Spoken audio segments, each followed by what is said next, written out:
alternative Digitalk. Real issues, real talk.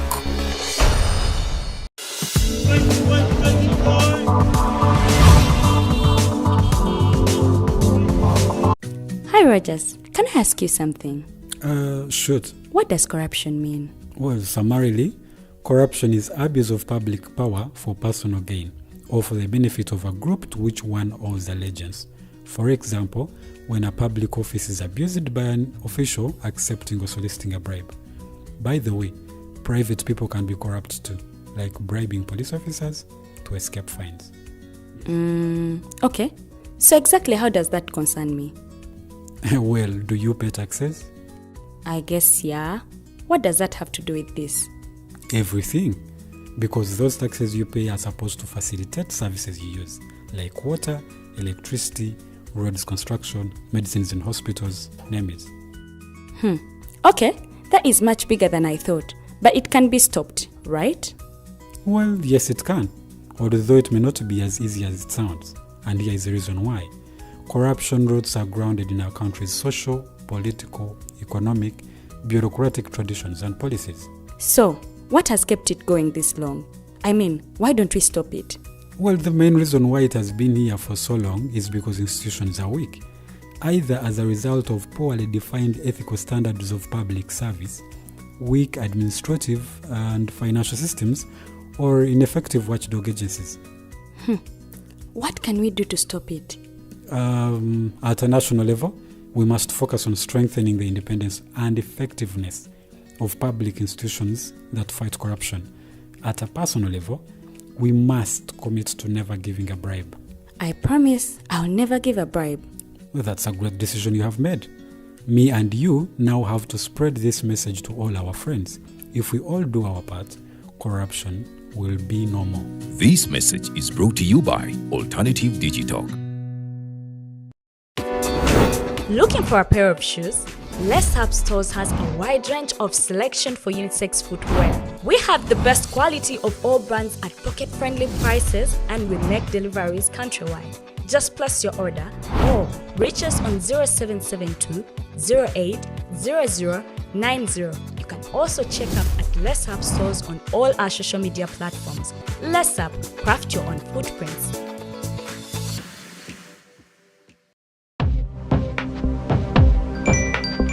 Go to the church, though. Tawali man, what's up? Man, can you imagine people just dump everywhere? Someone drinks water and throws the bottle wherever. Come on, Rogers. What else do you expect people to do with an empty bottle? Simanya now, did you know that plastics take at least 450 years to decompose? What? That's a long time. Exactly. Because plastics are made out of a lightweight and flexible material that doesn't decompose easily. And plastics everywhere in the environment cause plastic pollution. What is plastic pollution now? It is the accumulation of plastic waste in the environment, like bottles, polythene bags, straws. All of these contribute to plastic pollution. I have been using them without knowing their effect. Yeah, a lot of people have. Plastics are a danger to the ecosystem, both on land and in water. So how can we overcome this problem? Is there something we can do? Oh yes, we can reduce by minimizing the use of plastics, reuse by repurposing them, or recycle by collecting and processing them into new products. Everyone wants to change the world, but no one wants to change themselves for the world. How about we change our habits for the world? And it starts with me and you. This message is brought to you by Alternative Digitalk.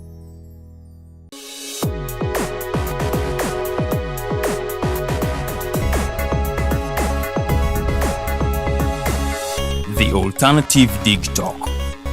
Real issues, real talk.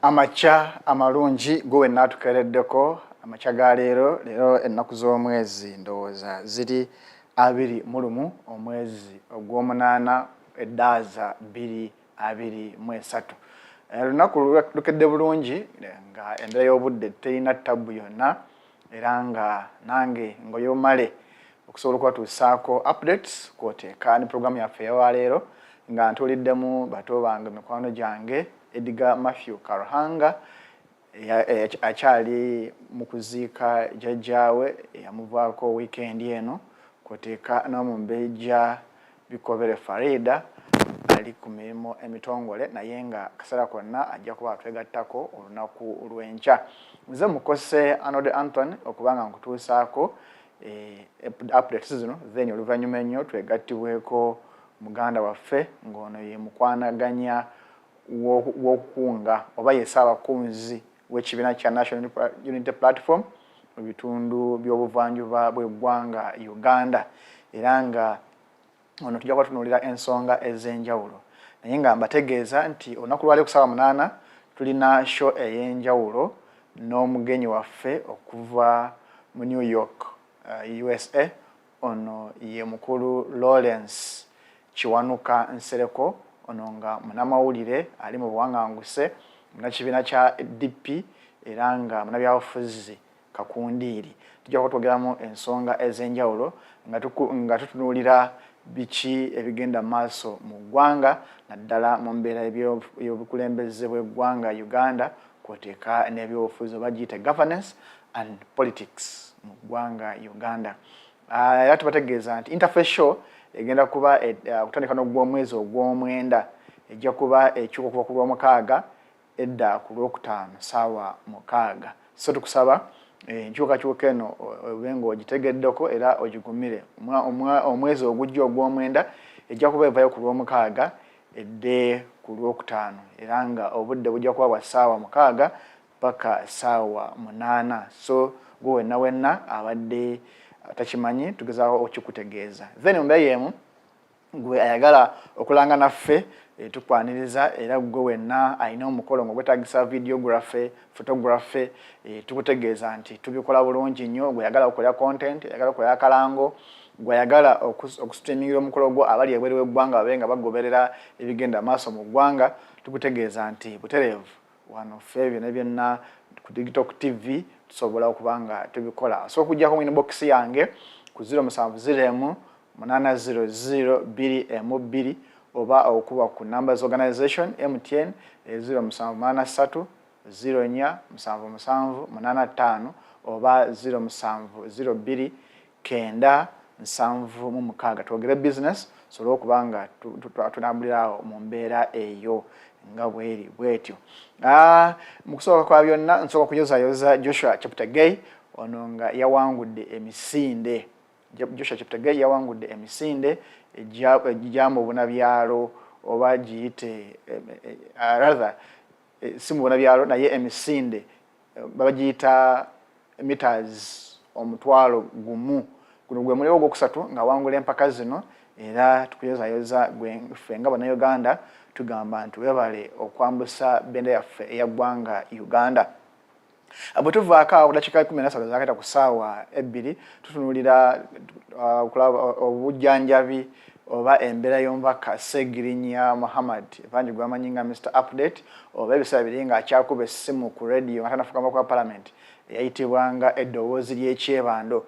Ono omubaka Segirinya embeera gy'alimu mu Netherlands si nnungi era nga yeetaagisa obukadde obusoba mu 9 oba obukunuukiriza mu 9 kusobola okulaba nga akiryalinga bills ez'eddwaliro era nga newankubadde Parliament yasuubiza okumukwasizaako nga bwe liri mu tteeka naye Parliament ebadde tennavaayo kubaako okuteekayo commitment yaayo oba okuteekayo obujjanjabi because lwebyo babaka bangi aba Parliament abazze bajjanjabi ba Parliament era nga ssemateeka bwalagira oba nga amateeka gafuga Parliament bwagalagira nti omubaka wa Parliament yenna ateekeddwa okujjanjabibwa oba okwasibwako bw'abanga afunye obulwadde obwetaagisa obujjanjabi obw'amaanyi era nga kuno ab'Oluganda ne bakulembera oba abantu abakiikirira mu kawempe bavuddeyo ne bakukulumira Parliament kubanga tenavaayo kwoteeka n'ekibiina kye ekya National Unity Platform kiteeberezebwa nti tebannabaako kyebakola kyonna okusobola okulaba nga omubaka Sseggenya Mohammed afuna sente ez'obujjanjabi. Ono yeddusibwa omwezi guno gutandika, yaddusibwa mu ddwaliro ye Germany oluvannyuma ennyo n'aggyibwayo n'atwalibwa mikwano gye mu Netherlands okusobola okulaba nga afuna obujjanjabi obw'enjawulo okusobola okulaba nga oba oliawo obulamu bwe akuba ku matu kwoteeka n'okuweereza abantu be nga mulamu bulungi. Ono kinajjukirwa nti yagenda okuva mu ddwaliro, yagenda okuva mu kkomera gye yasibibwa nga obulwadde buno bweyongedde, kiteeberezebwa nti yabufunira mu ddwaliro mu kkomera, naye olw'okuba nti wali bujjanjabi bwateekeddwa okufuna okusinziira ku bulwadde obwo, Sseggirinya obulwadde bugenze bweyongera because ne bwe yavaayo kooti tiyasobola kumukkiriza kugenda kufuna obujjanjabi mu budde oluvannyuma lw'okuba nti passport ye yali yawambibwa kooti obanga yali tannakkirizibwa kwewa passport ye nga byebimu ku bukwakkulizo obwamuweebwa okusobola okufuna okweyimirira oba giyite bail. So tusaba Katonda anyige omubaka Sseggenya Mohammed era asobole okumuwonya n'embeera gy'alimu asobole okuba nga adda engulu okusobola okulaba nga akiikirira abantu be. Bwe tuvaako awo ate ye Ssaabasumba omukulu oba Archbishop wa Church ya Uganda omukulu Stephen Kazimba Mugalu avuddeyo n'akukulumira ekibiina ky'amawanga banka y'ensi yonna ebadde tuwa loan ng'agamba nti newankubadde balowooza nti bali mu kulumya bannayuganda naye bo olw'okuba nti twayisa etteeka erikugira oba erivumirira oba eriwakanya omukwano gw'ekifuulannenge naye nti bo ffe ng'eggwanga tetulina kuggwa mu maanyi n'okusigala nga tulwana era n'asaba gavumenti erumina ogw'engulu okusobola okulaba nga erwanyisa obuli bw'enguzi oba oliawo bwe tunasobola okusobola okuva mu kinnya kino kitulimu, naye n'agamba nti ensi tuteekeddwa okubeera mu panic oba tuteekeddwa kutya olw'okubanga baatuggyako obuyambi, era n'akubiriza bannansi okusobola okuba nga beenyigira mu projects ezisobola okuba nga ziyingiza akasente n'okuyimirizaawo eggwanga Uganda. Era n'agamba nti gavumenti yali badde evaayo n'ekwasizaako ku bantu ba bulijjo netabaleega musolo na bukwakkulizo bw'amaanyi naddala mu kaseera kano nga tuli mu kabiga olwa banka y'ensi okutuggyako amaanyi okugyamu enta mu kutuwola ensimbi nti oba oliawo URA yandikozesa omukisa guno ate okwongera okunyigiriza bannayuganda mu ngeri y'okugezaako okuraisinga oba okufuna omusolo gwe tageti yaabwe, naye n'asaba nti gavumenti yali badde evaayo n'ekwasizaako bannansi okusobola okulaba nga oba oliawo embeera eno tugivunuka bulungi nga eggwanga Uganda. Bwe tuvaako awo ekiri mu kibiina kya FDC kifumba mutuku era nga bwe twogerera waliwo delegates conferences 2 eziyindayinda nga zino zonna zigambibwa nti ziba mu kibiina kino, emu ng'ekulembeddwamu oba nga yayitiddwa chairman w'ekibiina kino Ambassador Waswa Birigwa nga ssemateeka bw'amulagira. Ssemateeka wa FDC alagira era akkiriza ssentebe w'ekibiina kino okuyita National Executive Committee oba giyite NEC kwoteeka ne Delegates Conference ate era n'obuyinza okuyita an extraordinary Delegates Conference nga waliwo obwetaavu, era eno ye extraordinary bagisenga extraordinary so nga gigenda kubeerawo omwezi guno ogw'omwenda gwe tugendamu ate twali tuli awo ne tulaba ne Delegates Conference endala ng'eyitibwa akolanga chairperson w'akakiiko k'ebyokulonda mukulu Temuka Bamwenda ngo naye ayita Delegates Conference. Simanyi sinasoma bulungi ssemateeka wa FDC kulaba kawaayiro chairperson w'ebyokulonda wasobola okuyita wayita okusobola okuyita Delegates Conference y'ekibiina, naye tujja kulaba ensonga zino zonna kino ekijjidde ng'ekibiina kino kikyali mukatu oba kyali mukatubagiro k'ebigambibwa nti oba oliawo wandibaawo ssente boze bayita enkyafu ezayingira ekibiina kino era nga zino kigambibwa mbu zajja kusobola okudestabilizinga oba kulwanyisa kibiina kya National Unity Platform. Naye nga ate era n'aba FDC abamu bagamba nti oba oliawo ne National Unity Platform naye yafuna ssente okudestabilizinga oba okulwanyisa FDC. Naye ekyo kyo tunakikakasa naye nga twogera katikati ekyakasibwa because kiri public domain era nga bannakibiina bano beekuba balwanagana. Kyekyokuba nti kituufu oba si kituufu naye already ebigambo bwebiri nga biva mu bakulembeze ab'ekibiina kino ab'oku ntikko oba botayinza kuyisa mu maaso oba botayinza kubuusabuusa nga bonna bakakasa nti oba oliawo ekibiina kino kyafuna ssente bo ze bayita enkyafu okuva mu National Resistance Movement okusinga ddala ewa President Museveni. Kino kiteeberezebwa nti byebigambo byatandikibwawo kano Dr. Kiza Besigye ya president w'ekibiina kino yasooka ng'agamba nti oba oliawo ekibiina kino nga kiyita mu Secretary General waakyo Nathan James Nandala Mafaabi bafuna ssente ezitanategerekeka muwendo because buli muntu ayagala muwendo gugwe naye nga okusinziira ye Besigye agamba nti yafuna ssente zino yajjako siyo namba n'akuba mu Bank of Uganda nakusa network yene bamugamba nti eno vote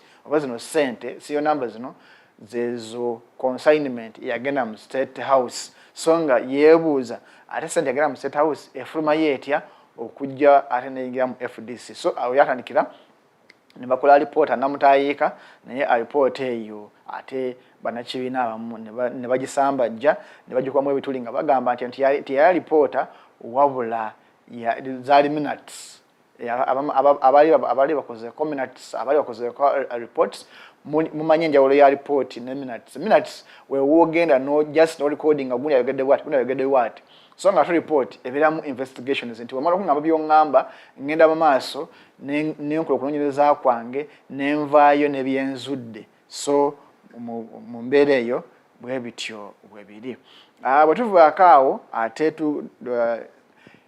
akabenje kagudde oba kagudde mu factory ya aluminium enjeru mu bitundu by'ejjinja kiri mu Buyikwe enjeru nga omuntu omu yafiiriddewo mbulaga n'abala bana ne bafuna ebisago oluvannyuma lw'okuba nti waliwo ekiteeberezo okubanga grenade ekyasinganidwa mu factory ey'enjeru mu jjinja okukakana nga bakikutte ne bakisula mu muliro oluvannyuma okufuna ebbugumu ne kyabika okukakana ng'omuntu omu afiiriddewo mbulaga n'abala bana ne badisibwa mu ddwaliro ejjinja ng'embeera yaabwe si nnungi.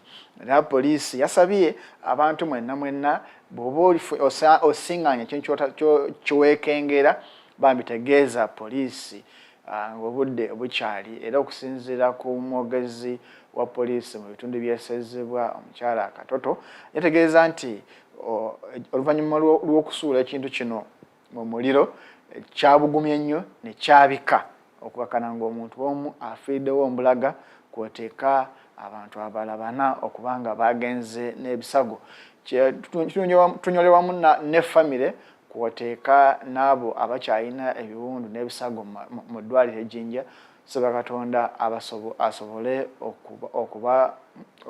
okubanyiga n'okubawonya musobole okudda engulu.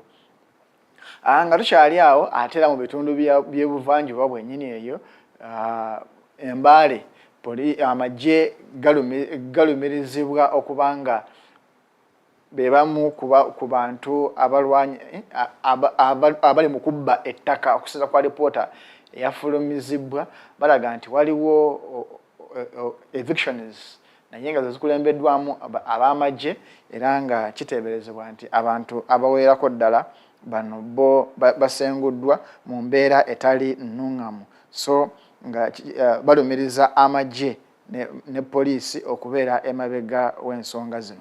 So embeera eno yonna bannansi bali mu kukkuluma nga bagamba nti amagye gatandise okubagoba mu bukyamu naye nga kino ekibba ttaka kirabika kitambudde eggwanga lyonna era nga oboolyawo si Eastern yokka naye ate wano mu Buganda be baana baliwo kwoteeka n'ebitundu ebirala eby'eggwanga Uganda byonna embeera bwetyo bwetambula era nga yo embeera tewumya nakabululu naddala mu mbeera y'ebyettaka akataka kafuuse akataka so tukubiriza bannansi n'abo bali mu bifo ebyawaggulu muleke kunyigiriza mu nkuseere era bw'ombanga mwagala kumujja ku ttaka lye muyite mu mitendera emituufu muyite mu mateeka oboolyawo abantu banafuna obuweerero nga tukyali mu layini y'emu eyo mu mbeera ey'okugobaganya abantu ku ttaka ate yo ebuyikwe mu bitundu by'erugazi abantu abagambibwa okuba nti beesenza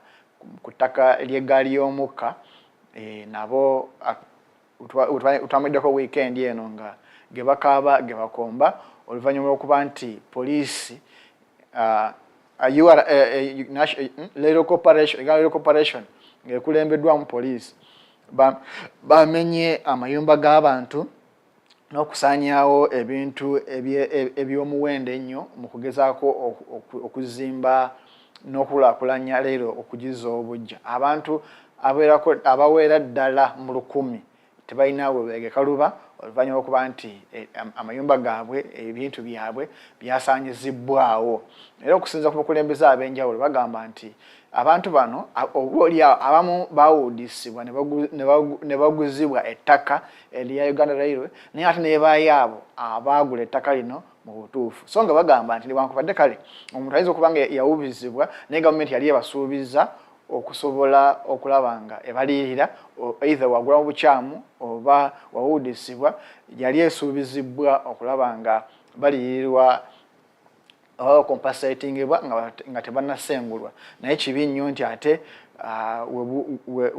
we butuukidde olwaleero ng'abantu bano tebaliriddwa ng'ate ebintu yabisaanyiziddwawo ekisinga okukwasa ennaku mbu tebaweebwa kulabulwa oba kuwoningibwa kwonna nti enaku z'omwezi bwe ziti oba zituuka enaku z'omwezi bwe ziti mujja kubanga musengulwa nti abantu abamu ebintu ennyumba zaabwe ezamenyeddwa nga bagazina ku mirimu nga tebaliiwo so nga talina omuntu asobola kudduukirira okusobola okulaba nti ajja mu bintu bye abantu abamu babadde bagenze Kampala kukola abamu bagenze mu factories ez'enjawulo nga Skol so okulaba nga bakola naye bonna ebintu byasaanyiziddwawo nga teri asobola kutaasibwa so nga abakulembeze beebuuza ani avunaanyizibwa ku bintu by'abantu bano era singa bavaayo bannyini bino bagamba nti ebintu byabbiddwa byasaanyiziddwawo ani agenda okulirirwa so embeera si nnungi embeera tewuma nakabulu embeera ekwasa ennaku naye ndowooza tukubiriza mwenna abakwatibwako mu njuyi zombi so okulaba nga mutuula musobole okulaba nga mukompensatinga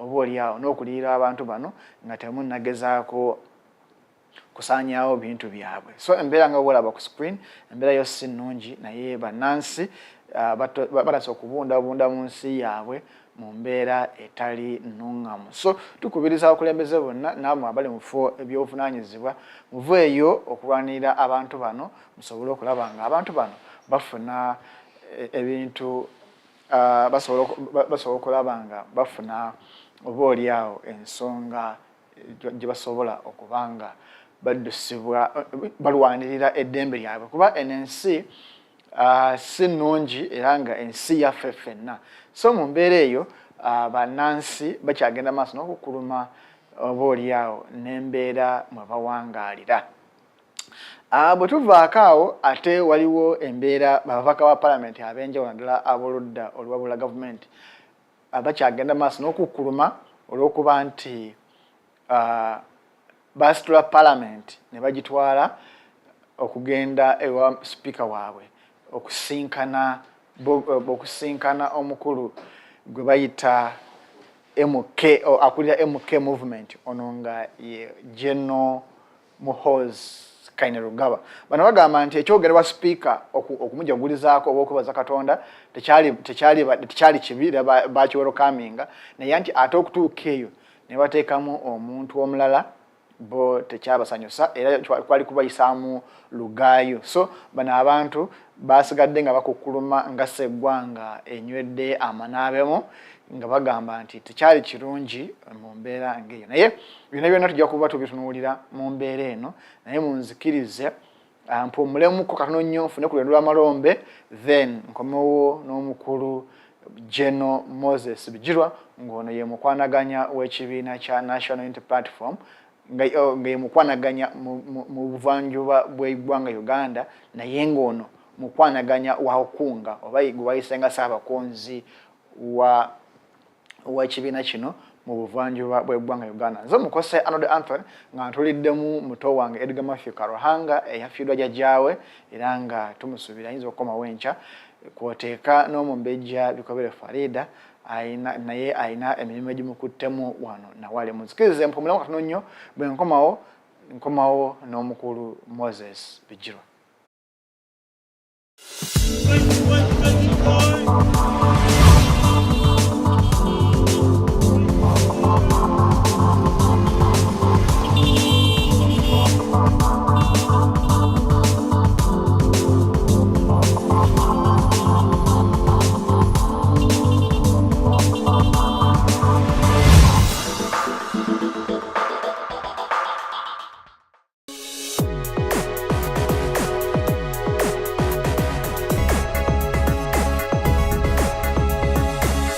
The alternative Digitalk. Real issues, real talk. Hi, Rogers. Can I ask you something? Shoot. What does corruption mean? Well, summarily, corruption is abuse of public power for personal gain or for the benefit of a group to which one owes allegiance. For example, when a public office is abused by an official accepting or soliciting a bribe. By the way, private people can be corrupt too, like bribing police officers to escape fines. Okay. So exactly how does that concern me? Well, do you pay taxes? I guess, yeah. What does that have to do with this? Everything. Because those taxes you pay are supposed to facilitate services you use, like water, electricity, roads construction, medicines in hospitals, name it. Okay, that is much bigger than I thought. But it can be stopped, right? Well, yes, it can, although it may not be as easy as it sounds. And here is the reason why. Corruption roots are grounded in our country's social, political, economic, bureaucratic traditions and policies. So, what has kept it going this long? I mean, why don't we stop it? Well, the main reason why it has been here for so long is because institutions are weak, either as a result of poorly defined ethical standards of public service, weak administrative and financial systems, or ineffective watchdog agencies. What can we do to stop it? At a national level, we must focus on strengthening the independence and effectiveness of public institutions that fight corruption. At a personal level, we must commit to never giving a bribe. I promise I'll never give a bribe. Well, that's a great decision you have made. Me and you now have to spread this message to all our friends. If we all do our part, corruption will be normal. This message is brought to you by Alternative Digitalk. Looking for a pair of shoes? Les Hub Stores has a wide range of selection for unisex footwear. We have the best quality of all brands at pocket-friendly prices and we make deliveries countrywide. Just place your order or reach us on 0772 08 0090. You can also check up at Les Hub Stores on all our social media platforms. Les Hub, craft your own footprints.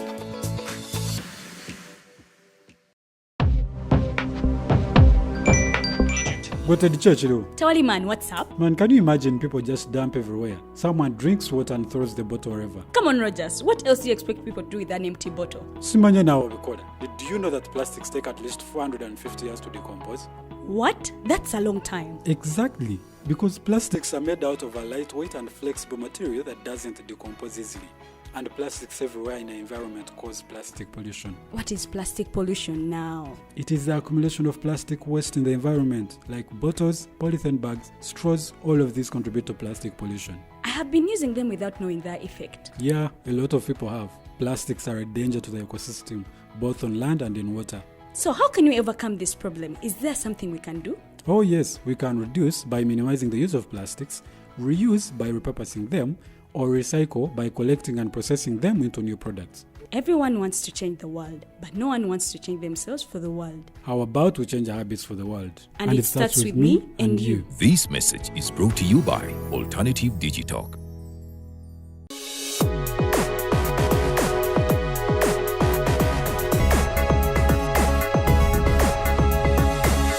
The Alternative Digitalk. Real issues, real talk.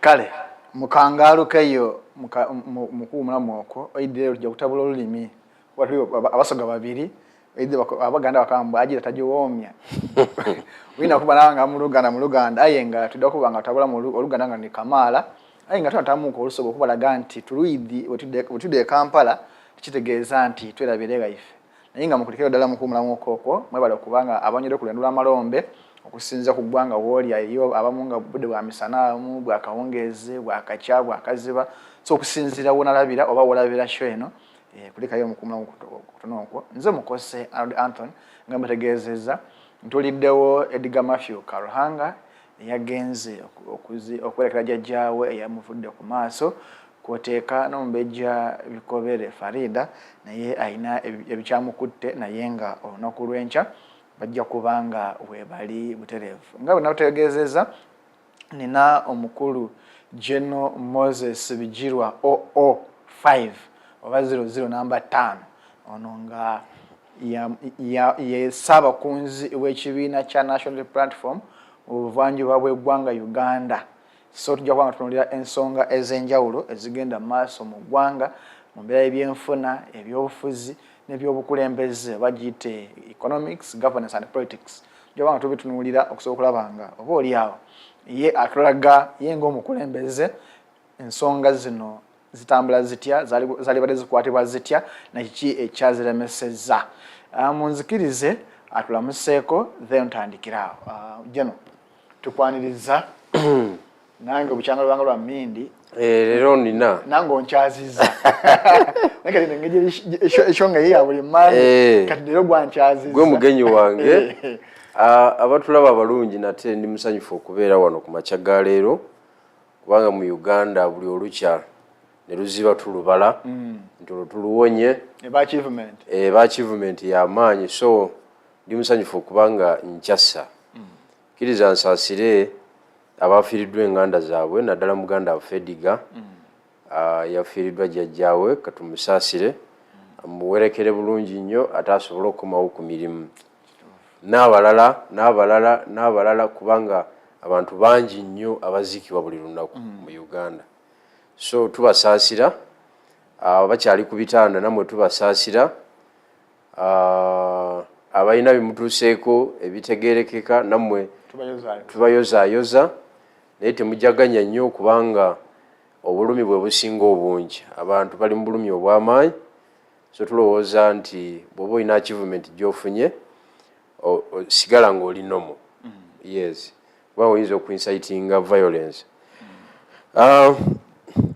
mu National Unity Platform which ebadde yakayisa nnyo era tubaddemu n'ebyobufuzi byaffe ebya bulijjo naye ng'ebyo nga sinabituukako kkiriza njagaliza abantu b'ebusoga ndi basaba muwagira omupiira ogw'amasaza ag'ebusoga gwegwirwa Wido baba ife kyabazinga ne yabaira omugeni omukulu mu kugwigulawo mayuge ebuna era tachi ya nyoso olwaido nesa byenvaamu eryo wabuna awe empungwawo ze ndi mugabula so tachi ya nyose tuli basaba buli isaza mukole ekisoboka kyonna okuboneka nti isaza lyaimwe ly'amaani ate era muwagire tiimu zeedo tusobole okusitula ebitone eby'omu Busoga emu ebitone eby'omupiira bingi era Uganda Cranes always yabeerenga ku abasoga abataswika 3-4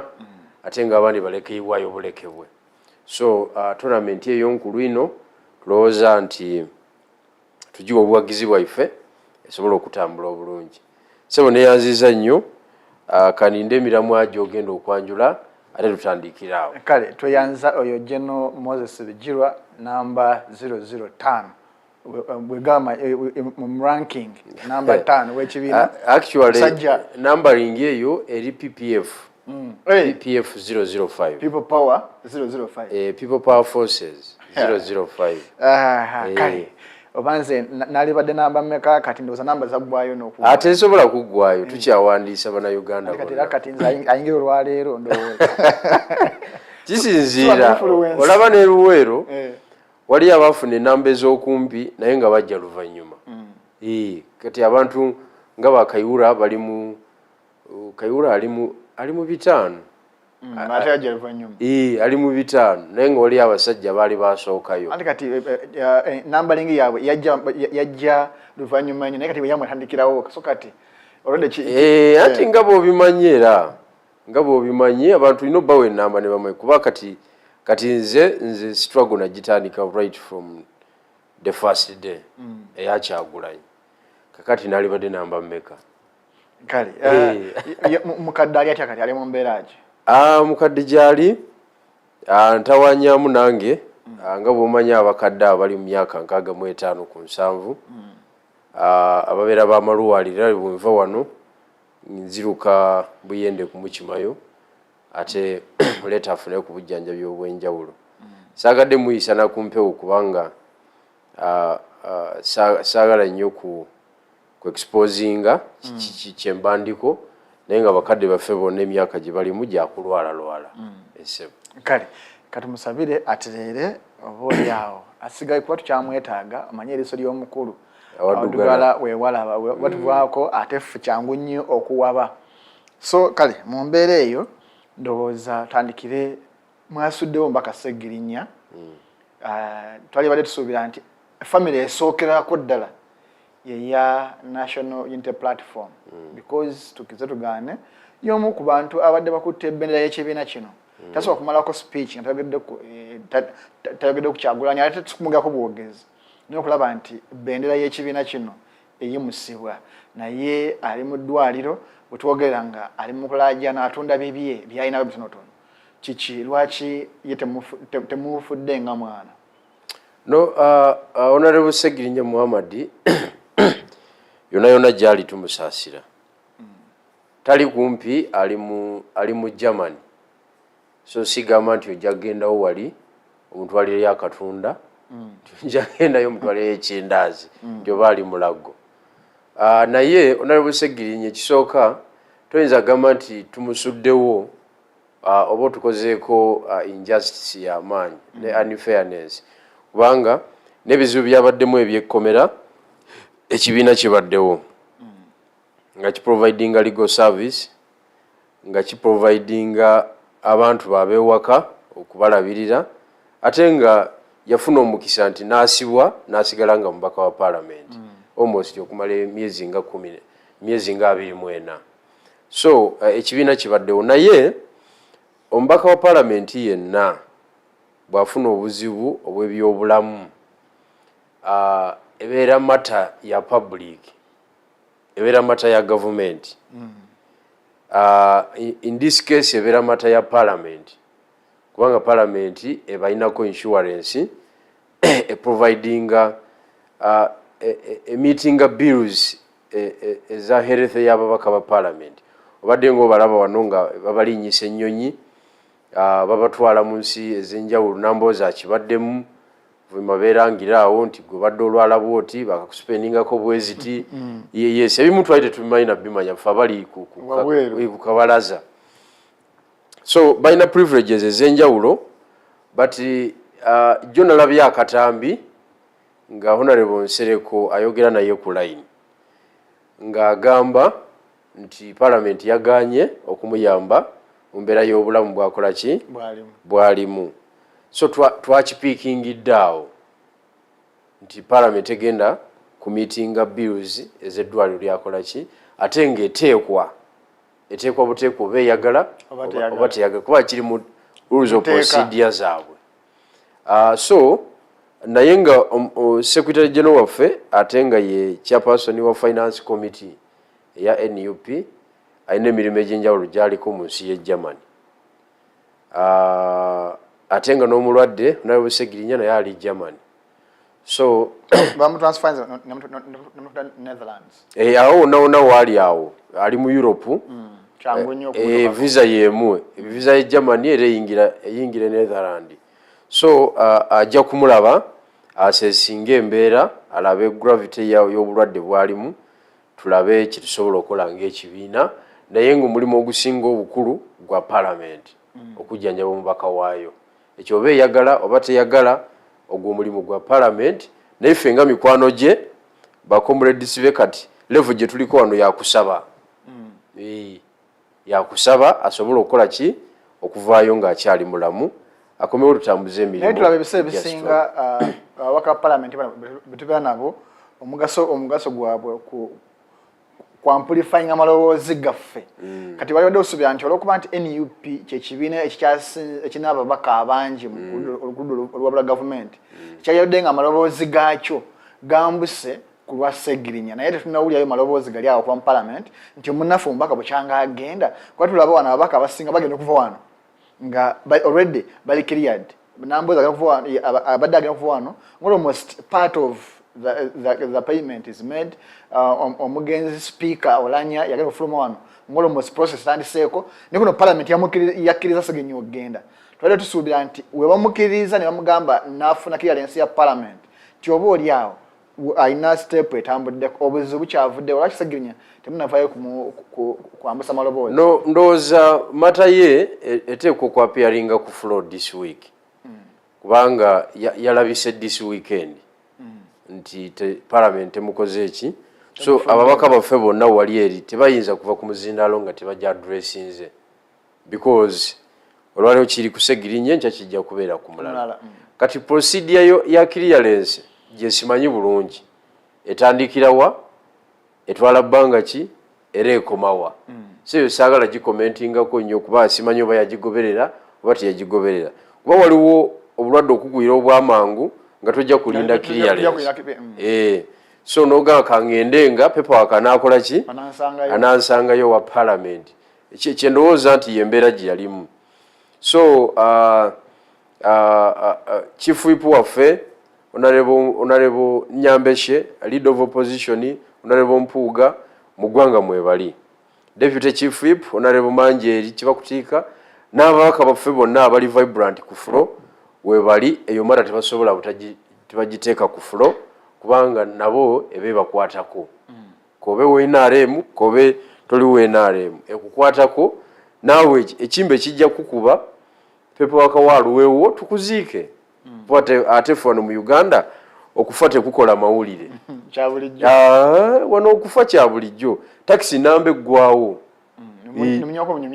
nekiggwa bannaye ab'enganda ne bagenda ne baziika nekiggwa as if it's a normal thing kyokka nga mu nsi ezaakulaakulana emmoloka nga yafunye accident kyengerezaako emmoloka nga yafunye accident abantu 10-15 2 ne bafa minisita wa line eyo alekulira alekulira nagamba bannasinza kusigala nga ndi minisita nga kino kyapenize okitegeera naye wano byanjawulo nnyo so wano okufa tebikola makulu tuziisa abantu bonna ku level zonna naziikako Milton Obote nze namuziika by the way wagenda akokolo nagenda akokolo ne Haji Sebaggala mu 2005 nenziika Binayiisa wane Mutundwe mu 2008 I think amini yete bamukomyawo bambi naye naali muziise tuziise ba speaker Jacob Ulanya twamuziika okibuli tebakola okufa wano kya bulijjo nnyo okumanya wano okufa kya bulijjo nnyo mulimu n'abakubwa amasasi ng'olabira ddala mulimu gavumenti yegukoze oyakkirire Magombe nga bukyali ba general bamaseeka banaddiini ab'enjawulo so munafu aba nga mulwadde tukitwala nga tulwana nnyo okulabika nti awonyezebwa kubanga bw'aba afudde yes kale katusabe omubaka Segenya Muhammad afune obujjanjabi ne parliament tubegayirira nga musobodde okwazaako abaka abalala si bakwegayirira nze omuntu wa bulijjo muno ate naakola ki because kembegayirire ate bwe balina obuyinza because eriyo ebintu ebimu nga tegeta emergency nti omuntu yabadde asuubira nti bw'okwata emergency si bw'okwata zino embiro endala omuntu olwedde afulumye omutegedde afulumye mwaba clearance okugenda lwaki mulinda atamala kulajjana yesu akirabye nze ngamba nti katubegayire munnange singa abadde mukasaako kali akaina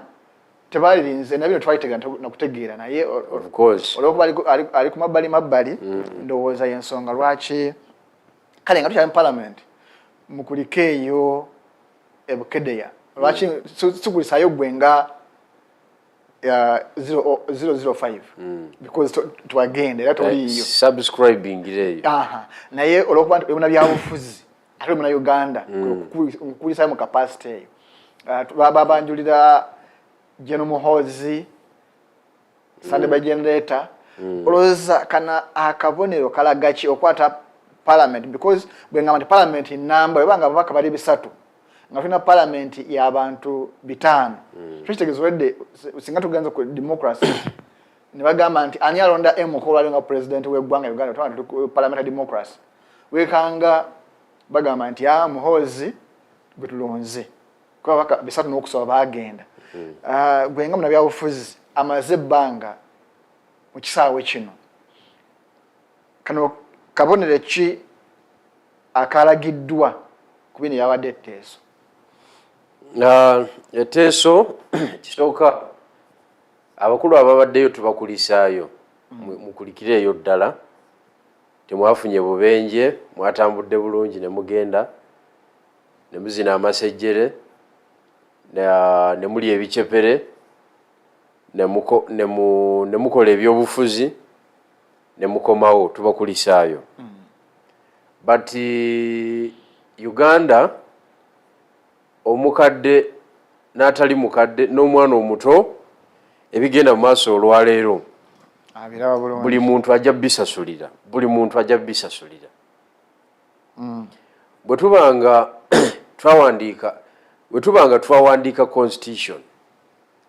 twawandiika constitution bana Uganda ng'eyawulamu obuvunaanyizibwa ng'erimitinga emirimu egy'enjawulo ng'erimitinga abantu abamu okuyingira mu mirimu emirala olwa hisitole wa Uganda gwe tuyiseemu mmwe ne mubanga mukyali mu buyinza ne mukola ensobi y'emu ne mumenya constitution nga mulaba baleme kulowooza nti ebyo ebintu tewaliwo olunaku lutagenda kusasulira including abapinga olwaleero kubanga kigenda kiyiike kyonna nga tewaliwo n'alumanya n'ensaalumanya njagala okutegeeza muganda wange buli omu amanyi impact y'amagye ne roolo y'amagye mu byobufuzi by'ensi yonna si bya Uganda byokka ensi zonna ezikulaakulanye zisooka kudishashatinga banamagye abaami n'abakyala ku nsonga z'ebyobufuzi by'eggwanga zisooka kusootinga nsonga eyo nebeera kiriya netegerekeka bulungi nnyo ne bamanya we batandikira ne we bakoma banamanyi mu nsi ezikulaakulanye ensi zonna z'olaba ezikyasitwagolinga ne development kye bayita take off amagye gakyali ku forefront ya leadership. UPDF Act eri very clear ku nsonga y'abanamagye okwashetinga mu byobufuzi. Mwai Muhoozi alowooza ali moto, alowooza wanjawulo nnyo, alowooza is not a human being, alowooza nti is operating in the sky, alowooza is well protected, alowooza is well armed, alowooza is everything. But I'm telling you, tanaba kutuuka ku level ya mutawanyi wa Gaddafi. Bali bamuyitani oba ali Seif gwe basalako omukono up to now omukono teguwera muhozi tanabatuuka capacity yoli in terms of resources, in terms of capacity, in terms of exposure, okiwulidde, in terms of everything tanaba kumutuuka.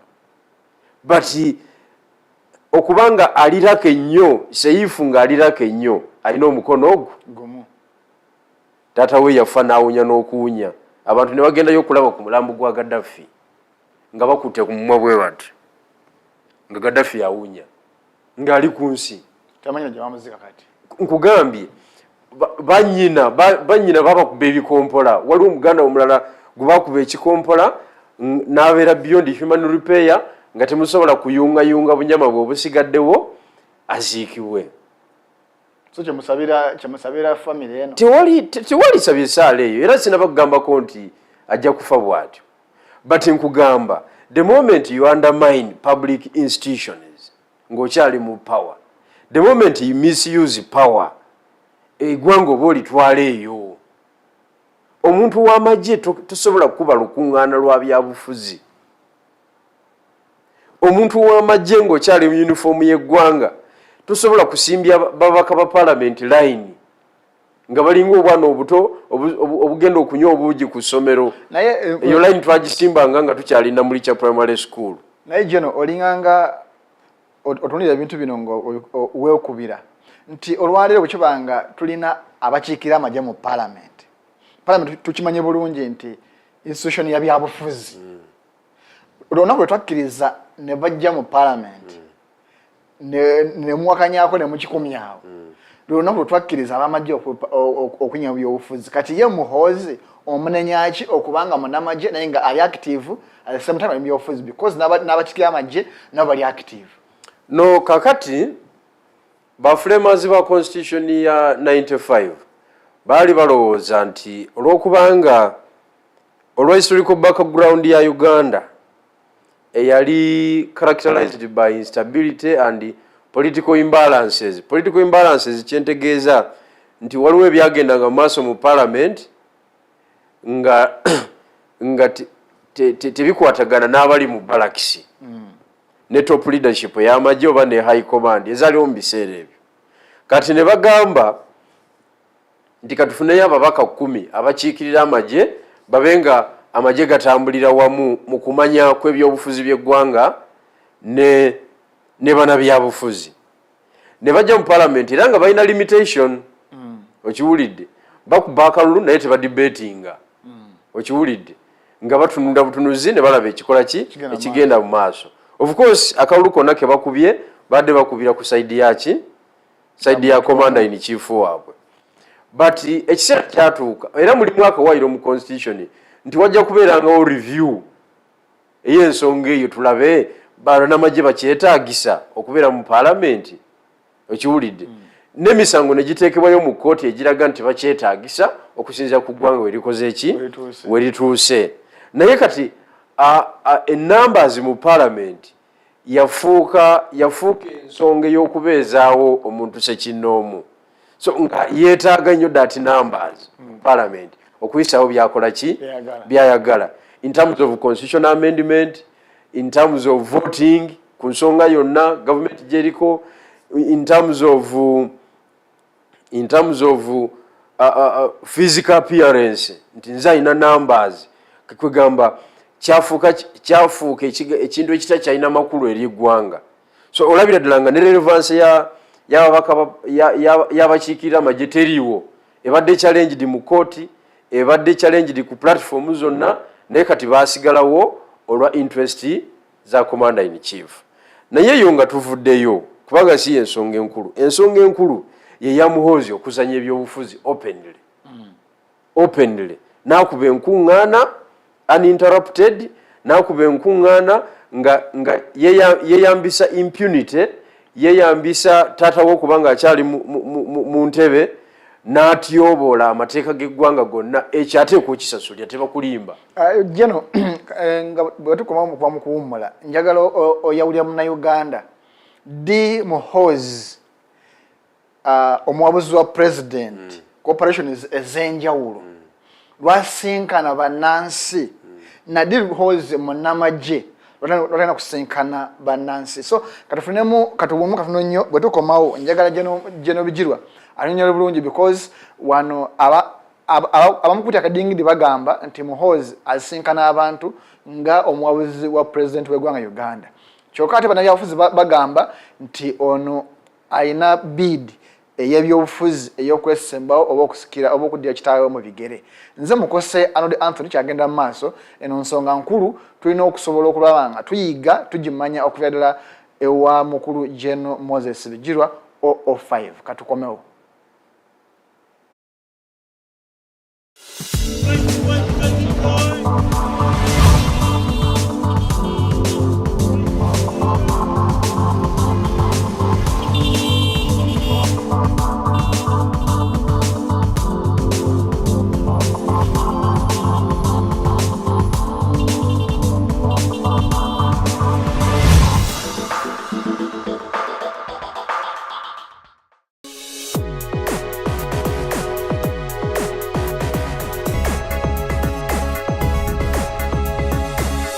The Alternative Digitalk.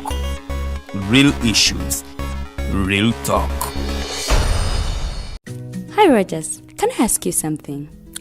Shoot. What does corruption mean? Well, summarily, corruption is abuse of public power for personal gain or for the benefit of a group to which one owes allegiance. For example, when a public office is abused by an official accepting or soliciting a bribe. By the way, private people can be corrupt too, like bribing police officers to escape fines. Okay. So exactly how does that concern me? Well, do you pay taxes? I guess, yeah. What does that have to do with this? Everything. Because those taxes you pay are supposed to facilitate services you use, like water, electricity, roads construction, medicines in hospitals, name it. Okay, that is much bigger than I thought. But it can be stopped, right? Well, yes, it can, although it may not be as easy as it sounds. And here is the reason why.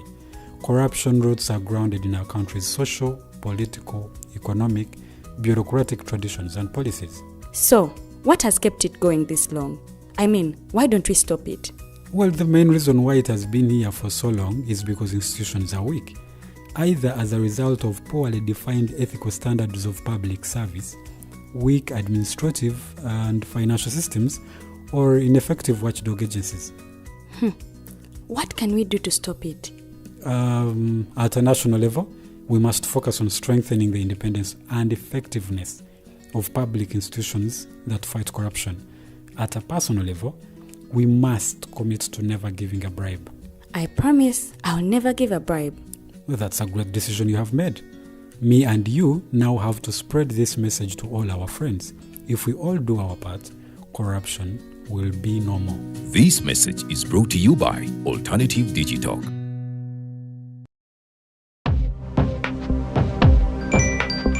Go to the church, though. Tawali man, what's up? Man, can you imagine people just dump everywhere? Someone drinks water and throws the bottle wherever. Come on, Rogers. What else do you expect people to do with an empty bottle? Simanya now, did you know that plastics take at least 450 years to decompose? What? That's a long time. Exactly. Because plastics are made out of a lightweight and flexible material that doesn't decompose easily. And plastics everywhere in the environment cause plastic pollution. What is plastic pollution now? It is the accumulation of plastic waste in the environment, like bottles, polythene bags, straws. All of these contribute to plastic pollution. I have been using them without knowing their effect. Yeah, a lot of people have. Plastics are a danger to the ecosystem, both on land and in water. So how can we overcome this problem? Is there something we can do? Oh yes, we can reduce by minimizing the use of plastics, reuse by repurposing them, or recycle by collecting and processing them into new products. Everyone wants to change the world, but no one wants to change themselves for the world. How about we change our habits for the world? And it starts with me and you. This message is brought to you by Alternative Digitalk.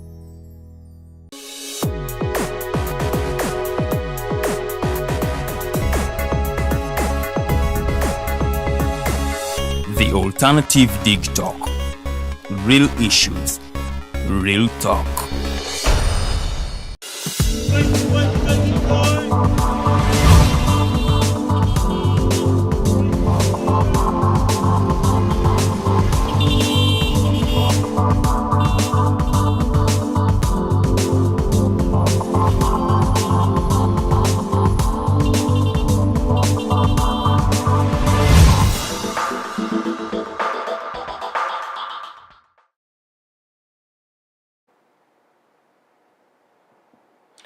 5 ezakayita ku ssaawa 3 ez'amakya ga leero tukyagenda maaso nze mukose Arnold Anthony in your program The Mighty Drive nga tulina omukulu General Moses Bigirwa 00 number 5 bagita PPF People Power Force number 5 so nga tunulira ensonga ez'enjawulo ezigenda maaso mu ggwanga era nga tuwumulidde tubadde ku nsonga y'okutalaga kw'eggwanga General Muhoozi Kainerugaba kwali mukola kitegeeza ki eri eggwanga mu saidi y'ebyenfuna ebyenkulaakulana ebyobufuzi n'ebyobukulembeze naye mbategeeza nti interface show kutandika n'omwezi ogw'omwenda ejja kuba ekifutinga okuva ku lw'omukaaga edde ku lw'okutaano kuva ku ssaawa 6 paka ssaawa 8 so beerawo ng'okimanyi bulungi nti interface egenda kubanga ekyusaamu obudde ne time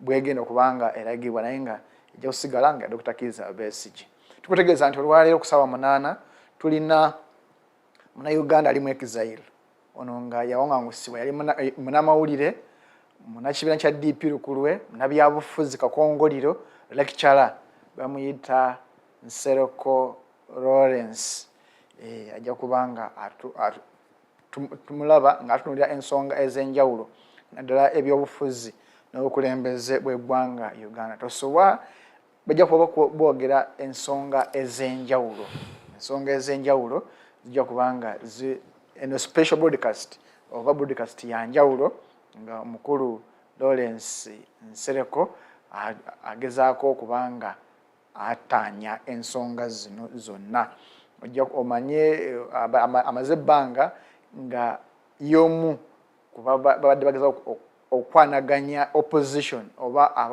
abawakanya okulembeze wa Mwami Museveni ng'ali gyali mu USA New York so tosobwa share yo ssaawa 8 yabadde yakolera ku lwa 6 naye olw'obuzibu biteberekeka nerasobola kubeerawo so bategeeza nti weeri nnyo olwaleero ku ssaawa 8 wetuwumulidde mbadde nga nsaba Mwami Bigirwa atuwe enjawulo ya Muhoozi Kainerugaba omuwabuzi wa President Museveni operations ez'enjawulo kwotekanemu n'amagye bano basinkana abannansi okusobola okubanga banyumyamu nabo ekisooka ekibuuzo ekyo tekisitandinga kubanga tewaliwo olunaku na lumu lw'ogamba nti ono presidential advisor special operations ate nga munnamagye nti ayinawo kakiloozi konna akalaga nti special operations oba advisors ayina zijja mu nkuŋŋaana tekiriiwo presidential advisor ku special operations ez'amagye sokolende mwabazaawula oba ye no sigamba nti kuzaawula we are talking about a military officer because when you want operations naye nga bategeeza entambula y'amagye gw'eggwanga no oli mu kugereesa bugereesa mbu ayinza kiri very clear special operations abantu tebaba na operations magye ge gabeera naki special operations ayina kutuula ne taata we n'amuwa amawulire agagenda mu maaso kwekyo ekikwekweto amagye kye kigendamu operations ng'eye Somalia, that is an operation. Okay? Operation ng'eye Congo, operation Suja, mwe awayina okulagira obukugu bwe as a general. Okay? If he is a general, really, militarily, awayina okulagira obukugu bwe n'okuwabula nga wabula commander in chief. Okay? So sigamba nti okubya olukuŋŋaana ebukedya okubya olukuŋŋaana olw'amazaalibwa ago ejjinja n'otugamba nti you are carrying out special operations no so tuwale ono omwami ali mu kusaatuuka busaatuusa eri eggwanga ng'amenya amateeka naye nga omulimo gwe job description ye eri very clear ayina ku advisinga mu bintu by'amagye. Ayinza okubanga akunganya intelligence mu bantu emuyamba kati yakuba olukuŋŋaana ekakindu ejjinja. Ejjinja waliwo threat ki eya security era yali yeetaagisa lukuŋŋaana era yagatheringa evidence ki information ki mu public rally gye yakubawo ng'agabudde n'emmere eyo information gathering ki eyo gy'aba ali mu kukola. Ekiriwo kiri nti ali mu byabufuzi, that is the fact. Ali mu campaigns, ali mu kweteekateeka okulabika nti adda mu bigere bya taata we forcefully nga tagoberedde mateeka. Tewali amuyinako fitina ya lubeerera nti oba yalikoze ki nti oba tasaanye okola ki okuddira taata we mu bigere. Ekyo kyo tewali amuyinako fitina ku ekyo, naye debate eriwo agoberera amateeka. Yes, agoberera amateeka. Waba ayagala Muhoozi waba ayagala okufuuka president wa Uganda agoberera amateeka ga Uganda nga bwe gali, aleme ku violatinga wadde nga taata we yakola constitution naye taata we teyakola constitution ye lwakitula oba ekika kyabwe simanyi oba baki tribe yaabwe. Yes, kiroozebwa nti Banyankole naye Abanyankole that is the region. Okay, is a tribe. It's a tribe. Ne kilani yaabwe sigimanyi. Kilani yaabwe Bachwezi, ndowooza Bachwezi bwe batera okwewandiikako babibuusabuusa. 1995 constitution ne UPDF Act ya 2005, I think 2005 oba 2002 UPDF Act as amended tezogera ku kilani yaabwe oba tribe yaabwe. These are public documents ez'eggwanga. So tetwagadde balowooze nti batuyamba buyambi. Twegayire bwegayirizi Muhoozi Ssebo waligoberedde amateeka Muhoozi Ssebo no, these are commands. If he is a disciplined officer, era Muhoozi njagala okutegeeza ku East African Standard talina command gy'asobola tuulamu. Kweli tasobola ku East African Standard okujjako ng'atudde mu command ye Sudan, South Sudan ne Somalia. Naye high command ye Kenya tasobola, talina kyagigamba. High command ye Tanzania ate yo nzibu nnyo kubanga yo ebintu yabimala. Ow'amagye w'amagye, ow'ebyobufuzi wa byabufuzi. Naye toyinza kuva mu barracks ne uniform ng'ogiraddeko n'ojja otandika okuwaya n'abantu magye ge gakuwerekedde resources z'amagye z'oli mu kukozesa kyokka oli mu partisan politics. Lwaki temugenda mu kooti? Tanzania tosobola kwogera. Kooti ki? Ze Uganda. Kooti ze Uganda zawa omusajja olaba awamba amagye kubanga amagye kye kintu ekisembebwayo okusalawo oba eggwanga linaafa oba teriife. Amagye kakati wabanga amagye gali mu kuviolatinga bwatyo kakati ate otugamba otyo tusindika otya mu kooti ab'ebipapula obupapula n'okuwandiika kubanga olwaleero omulamuzi yenna akola pronunciation against operations za Muhoozi zatambuza. Ekisooka ayinza obutasula waba asuze ewiiki eddako aba talina mulimu. Kati ate abayivu baffe abawano ku level eyo obamanyi engeri gye beerowoozaako. Tewaliwo omulamuzi asobola taking a risk n'akola judgment ng'esitopinga omwami oyo. Emisango gye giri naye n'ogwaloketinga obwaloketinzi nti mulamuzi gundi gwe gutiwadde registra takisobola. That is how incompetent is our courts. So toyogera kugenda mu kooti. Eno ensonga egenda kuggwa politically. Egenda kuggwa in a political way kubanga kooti zo ziraze nti teziri mu game. Omanyi teziparticipating mu kuzimba democracy. Omanyi General Bigirwa byogamba nti ejja kuggwa politically. Olumu mbuusabuusa n'abafuzi ebigambo byabwe mwogera. N'okutuusa olwaleero nkyanoonya judgment ya kooti y'abantu, nkyanoonya prostitution bwe yagenda abawaayo obujulizi punishment orders kooti y'abantu ziyalangirira sizirabanga. Bw'ogamba politically bannansi bakulabanga abajokers matugamba mugenze mu kooti y'abantu etulawa era pronouncements mayi mukozeeko kooti y'abantu ekisooka ffe kye tutayagala kwe kuddira efforts zaffe zonna ne ebizibu byonna bye twafuna mu kalulu ka 2021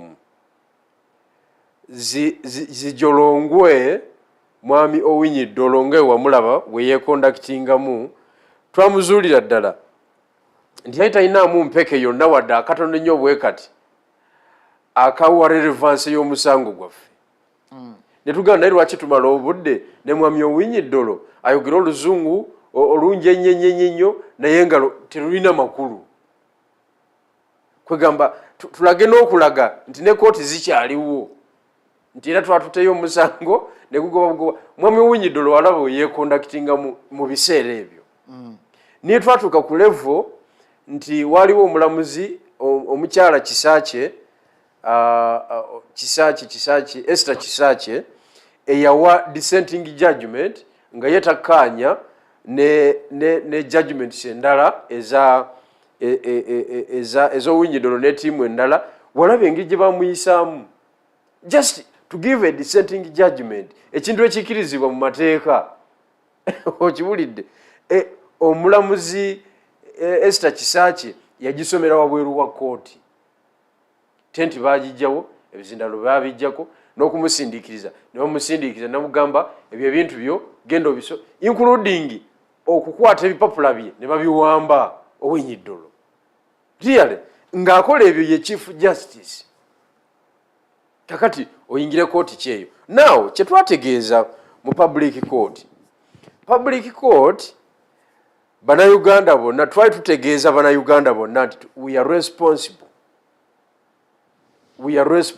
ku bigenda mu maaso abantu baba balowooza nti Kyagulanyi omu ajja kola ekisoboka kyonna okulabika nti Mwai Museveni avaako ng'abalala bazinze emikono tekisoboka ensi zonna ezegobyeko bannakyemalira leader providings leadership naye emirimu egisinga okukolebwa bannansi be bagikola abantu baleme kulowooza nti Kyagulanyi Ssentamu yali mu kufiiringa injustices ne unfairness eza gavumenti eno ayinza n'okuba tali bubi nnyo okiwulidde era nga mutuufu tali bubi as a political party leader as a former presidential candidate obulamu bwalimu siwe bwa Bigirwa siwe bwa muganda wange siwe bubwo siwe bwa Munnayuganda omulala ali wansi kati ye bwagamba nti bannaye bali bayaaye nnyo ate bavundu nnyo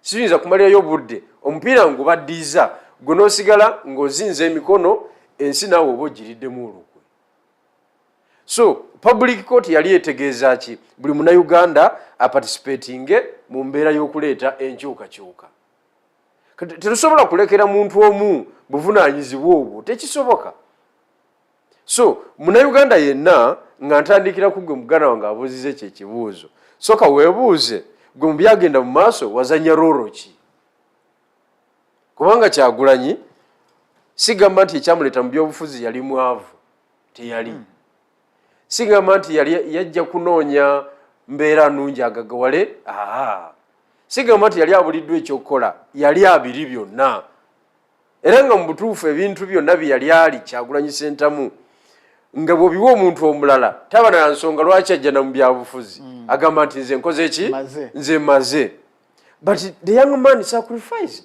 his career mu music era nakati tasobola kuyimba mu Uganda sacrificed amaka ge ne tufuulayo kisaawe kyaki ne tufuulayo kisaawe kyakubirayo nkuŋŋaana amaka ge privacy yonna nga tewakyali ebintu byonna emmoloka ziri Arua ku poliisi ze twamusanga nazo ebusaabala wali wakola business nga kitewakyakola n'ebirala yabisacrificinga so olabira ddala nga yo ogugwa gukoze so ffe Bannayuganda kiri erife naawe okutekinga decision oba Museveni anaavaako oba taaveeko naye nga ye ng'omukulembeze wa struggle yo ogugwa gukoze eki agukoze kakati ku nsonga eyo yennyini nga ngimaliriza bannayuganda oba twagala oba tetwagala tuteekwa okukoppa ensi endala engeri gye zikolamu. Ensi endala ezirwanyisiza obwanakyemalira ng'engombe yafuuyiddwa nti banayi olunaku lwe luno tewali asigala mu nnyumba kubanga it's a noble cause. Nakyemalira abanga empologoma eri ku kyalo oba engo eri ku kyalo, ekyalo kisituka ne kigirwanyisa collectively. So si kulekera family emu gye baliiridde embuzi oba gye baliiridde omwana. Bw'omulekera family emu tesobola kukola ki kugoba ngo oba mpologoma ku kyalo. So it's until ekyalo kyonna nga kisituse nga balaba ekyalo bwe kyasituka e Somalia, I mean Tunisia, Egypt, Burkina Faso nga bagoba Kampaire mu 200 I think 14 oba 13 I think, yes. Blaise Kampaire ekyalo kye kyamugoba wadde nga kati bali mu byamagye kukuku bye bigenda mu maaso. Era olabira ddala ng'obuzibu bwali kwoli yalwako tiyakola nteekateeka nnungamu ey'okuzimba institutions ez'amaanyi nti demokrasi abeere nga wakimemete nga n'owamagye ate okuteekinga risiki okuwamba gavumenti. Naye kati bwe tuli wano olwaleero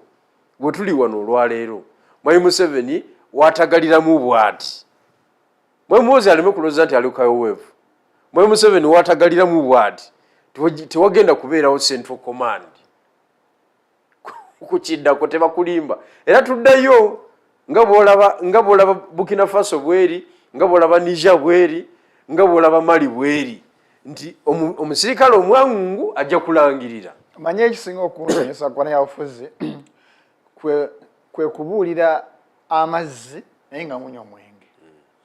Nti wano ogambye nti koti y'abantu kubagamba nti bannange mukole ogwammwe naffe twalaze ekkubo.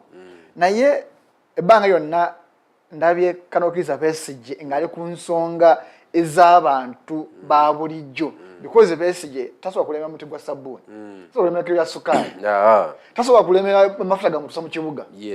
Naye n'avaayo n'alumba ekibuga Kampala. Nesita we yayiwadde komanda wa NUP abakulembera opposition mu ggwanga kaakano. Nesita labayo muntu wa opposition okuva ku NUP abeegattako ogamba nti tulumbe twegatte ku Besigye. Naye ate gwe omu ogamba nti mwaza mu bantu ne mubagamba nti nammwe mwekwasizeeko. Wano ani alimbaani era ani aferaani? Nze saagala oleete activities ebbiri oba emu Dr. ziyakakola ezimu kuzisembyeyo ez'emabega weerabire ekintu gye kivudde. Was that the first time Dr. Besigye okujja mu kibuga? Si gwe gusooka. Bannayuganda barespondinga? Bali barespondinga. Ng'FDC y'amaanyi. Ne tumuggyako. Kyogeza ogamba nti olw'okuba tavangako namwe amaanyi gaba no, kyenkugamba kiri bwe kiti nti nze mbadde mu trenches ne Dr. Besigye emyaka mingi nnyo. Tekiwakanyizibwa.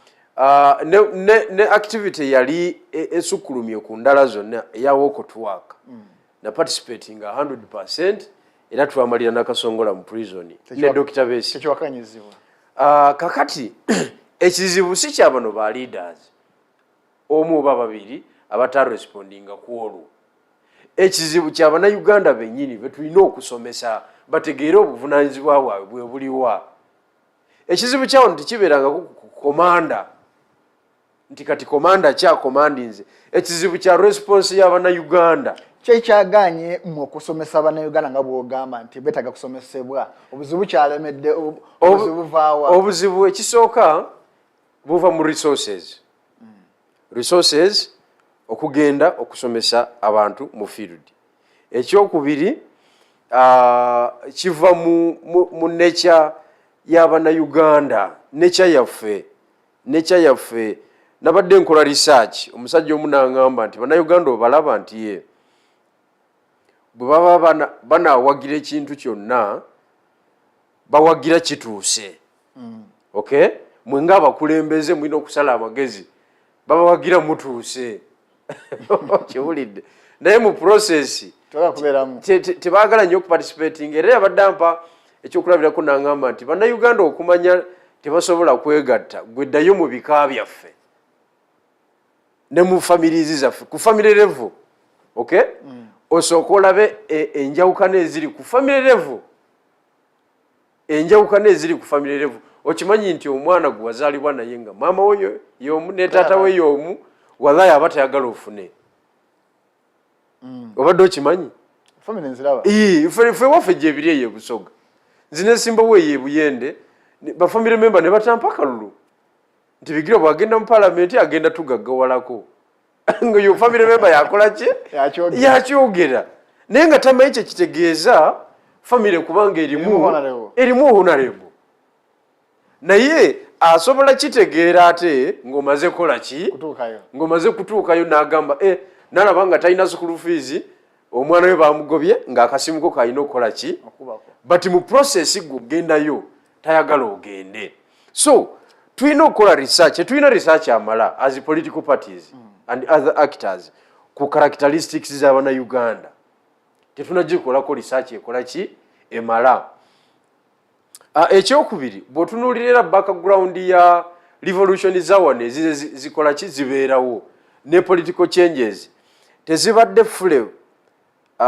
supported by the masses nti kabeera kabinja katono nnyo ne keekolamu omulimu ne kakwata obuyinza mu ngeri yaako right from 1966 kaba kabinja katono nnyo mu population ne muwagira buwagizi okimanyi nti Obote bwe yawamba Ssekabaka Muteesa wano mu 66 waliwo abasajja abakulu nga n'abamu Baganda ne bagamba nti naye abadde ayiseewo nedda naye nga basajja Baganda nedda Kabaka naye alimba abadde ayiseewo nedda katugira tutambula n'omulango ono era ne bakyuka abamu ne bava mu DP ne bayingira UPC okiwulidde dembe lyabwe naye oba olina byeweerabidde okiwulidde tugenda okutuuka mu 71 ng'ekintu amini Obote awalula kiwalule nga tekikyalina lugendo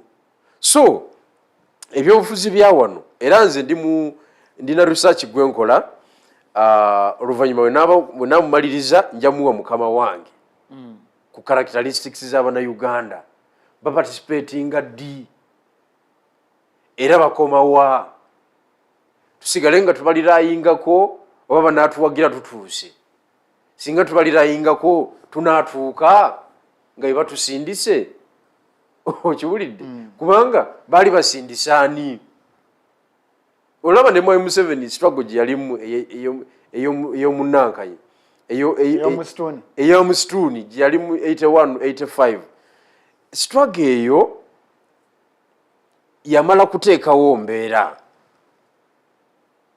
ne bawagira embeera eyo ku kifuba tebakugamba nti Mwai Museveni abantu bamuwagiranga convincingire yateekawo embeera ng'olina kugenda wuwe actually nga bw'osigala mu streets z'omu Kampala kiri very very dangerous okusinga ali eruweero so omukulembeze yali kikulu nnyo mu nsonga eyo yateekawo embeera ng'oteekwa okumwegattako oba oyagala oba tokola ki oba toyagala kakati so teyalirayinga ku bantu mbwe bamuwagire biki abamu yaba recruiting bamuwanga abalwanyi ku kifuba emmere yagitwalanga ku kifuba ne propaganda gwe yateekawo tugenda kuzaawo Bwakabaka bwa Buganda ng'akimanyi nti it's a popular catchword, it's a popular campaign kati abamu n'abafunira ku ekyo naye nga muya yali avuga bibye twagenda okumaliriza ng'avuze biki avuze bibye so naffe as leaders of national interplatform and other political entities tulina okudefininga tutegeere Bannayuganda betudiiringa nabo be baani basobola okuwagira ekintu ne kigguka oba tebasobola kale tukyagenda mu maaso ne General Moses Bigirwa ndowooza ensonga ozigobera osobola okutwegattako ng'otuweereza comment message jakuba esomebwa mbadde sifuna kumukisa kumanya ndowoozayo because Bannayuganda bangi boogedde ku firimu y'omukulembeze w'ekibiina kyammwe oba documentary oba firimu oba omuzannyo ogwalonkingibwa abantu abamu nga bagamba kisiba kitegeeza bulijjo tuzanya firimu abamu nga bagamba nti n'atagenda ne bamu ku ba actors oba ba victims ababa abaafa nayola famire ye gyatwala mba njagala otusiga ekifaananyi kinyusi ki ekiri mu firimu eno gye bayita Kyagulanyi the people's president basalabidde mulamu akyo guli mu firimu no you see abazungu balaba omuntu ng'ali extraordinary bamu identifying era Kyagulanyi oyo mumutunuulire nnyo agenda kukoma wala mu bintu ebyo okiwulidde muleme kulowooza nti bigenda kukomaawo kakati story ya Kyagulanyi tewaliwo muzungu ayinza kutuula n'agireka neeyitawo buyisi bwetyo oyo taliiyo okusinziira ku ggwanga mweri Kyagulanyi tewali atamanyi background ye nti yava mu famire ezinyoomebwa ezaffe ze tuvaamu najja ng'alinnya amadaala musicale n'atuuka waatuuse oluvannyuma n'ava mu falampeni ya music n'ayingira ebyobufuzi okay sitole empanvu obulamu bwe bwonna akyafuuwa enjaga publicale akyalina ebiviiri akyali mu bulamu bw'ekivubuka obwakwambala empale ezikweyo eno wansi okutambula n'ekkukuubira ly'abavubuka abayaaye abamu nga bagenda banyakula obusimu ku bantu bwe bityo kye bayita egaali paka olwaleero waali tewaliwo omuzungu atasobola butadocumentinga such a story kubanga bali abazungu bo babaagala okuteeka buli kintu ekiri extraordinary ku record for purposes of future reference okulaga abanajja nti ebintu bisoboka waliyo noono kakati Kyagulanyi gwoba oli research ntuufu oyinza obutamukolako research kubanga abazungu bainvestinga nnyo mu research nnyo that's why bapredictinga kinaabeerawo that's why bebajja ne solution ku buli nsonga bazuula amadagala bebakola ki bebaleeta innovation izi zonna kwe tutambulira okiwulidde kati kamera nga zino ze tulina wano oyinza okwesanga nga mbazungu tezikyakola nga zino nkadde okiwulidde nga bayina ze baleeta kiki ezi nga n'engeri gye zikolamu yanjawulo nnyo nga teringa zino ezaffe zaano nga temunafuna bufunyi busobozi buzikola ki buzigula so abazungu bo ebintu byabwe byakuteeka mu bwino kakati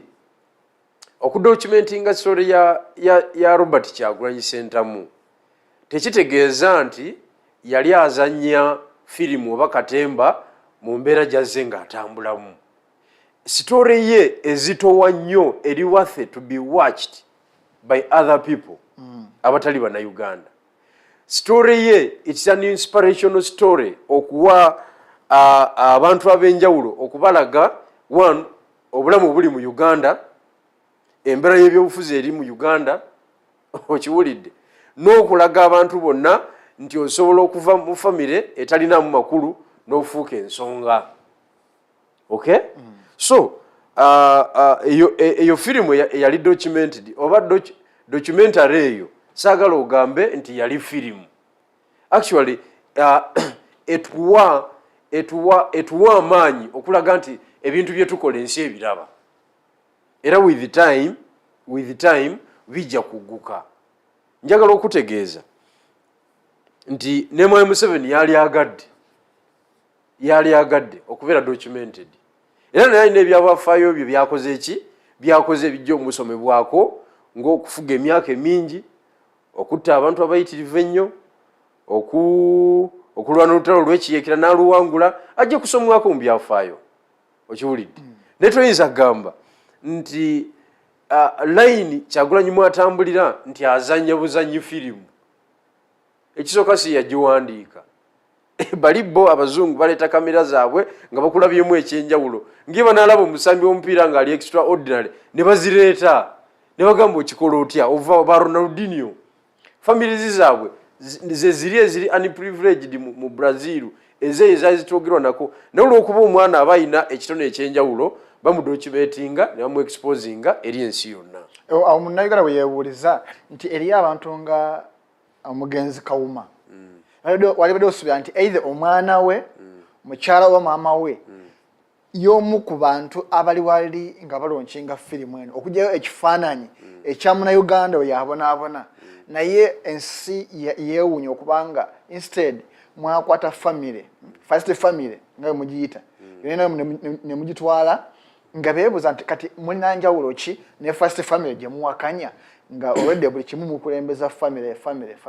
No kakati ekyo tekisalibwa ku bantu abayitibwa e New York okulonkinga firimu eyo tebaali decided by Honorable Kyagulanyi oba principal wange kubanga bali be bakuyita abali wabweru w'eggwanga ekisookera ddala baagala okulaba famire yo oyimiridde otya kubanga abazungu ekyo ate bakitwalanga kikulu nnyo famire